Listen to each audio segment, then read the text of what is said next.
Assalamualaikum warahmatullahi wabarakatuh. Saya Muhammad Ronaldo. Di sini saya akan menjelaskan sedikit mengenai materi 4 dari mata kuliah psikologi untuk pekerja sosial, yaitu pada pertemuan keempat membahas mengenai menerapkan psikologi dalam praktik pekerja sosial. Nah, dalam pekerja sosial ini juga penting untuk menerapkan psikologi. Pekerja sosial harus menerapkan psikologi dalam menghadapi kliennya. Sejumlah teori psikologi yang dikenal masing-masing juga memiliki potensi untuk meningkatkan praktik profesional pekerja sosial dan juga untuk menghadapi permasalahan klien. Selain itu juga jika di teori-teori ini digabungkan, maka pola gabungan itu akan menawarkan potensi untuk memberikan terapi yang holistik untuk membantu klien dalam berbagai kebutuhan. Langsung saja, yang pertama itu ada terapi behavioris. Terapi behavioris ini ada tiga yang sangat populer. Itu ada teori token ekonomi. Terapi ini didasarkan pada prinsip kondisi dengan tanggapan klien. Secara efektif, teori ini memanipulasi klien dengan pilihan sehingga terjadi perilaku yang positif. Terapi lainnya tersedia pada terapi behavioris, yaitu biofeedback.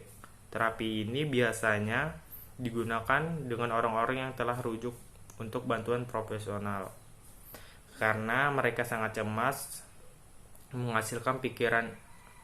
Dalam terapi ini juga pekerja sosial akan menghasilkan pikiran santai dalam pikiran klien dengan memanipulasi variabel eksternal.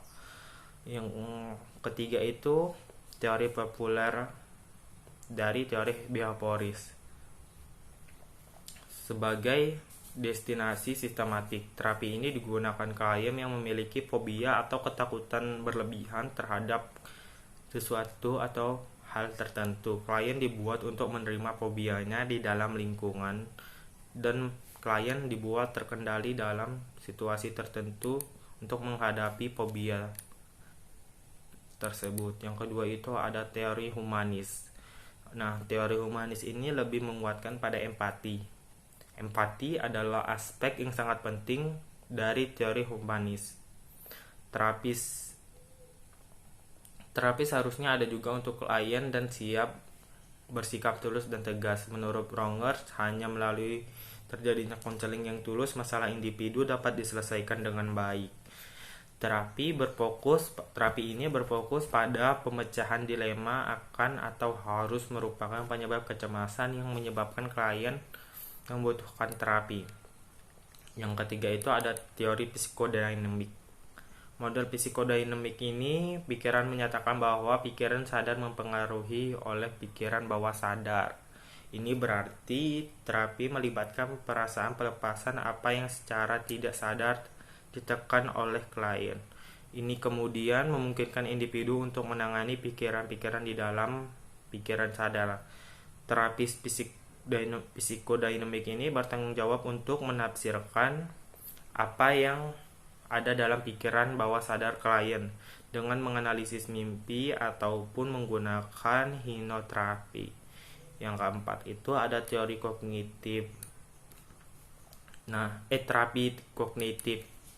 Terapi kognitif psikologis ini menekankan pentingnya mempelajari apa yang terjadi setelah rangsangan tetapi sebelum bereaksi. Mereka tertarik pada proses dalam pikiran menghasilkan pikiran. Bukan dalam arti biologis tetapi dalam proses kognitif. Diusulkan bahwa melalui manipulasi proses kognitif ini berpikir seseorang dapat berubah. Misalnya, seorang klien dapat mengendalikan amarahnya. Dimungkinkan untuk menerapkan teori kognitif agar amarahnya dapat dikelola secara efektif. Lalu yang keempat itu ada terapi biologis. Psikologi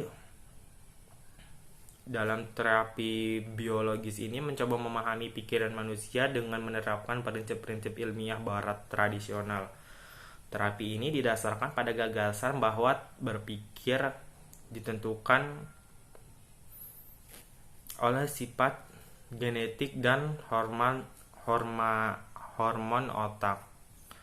Juga diusulkan bahwa proses berpikir dapat dipengaruhi oleh terapi obat. Sebagai contoh, klien yang terlalu agresif dapat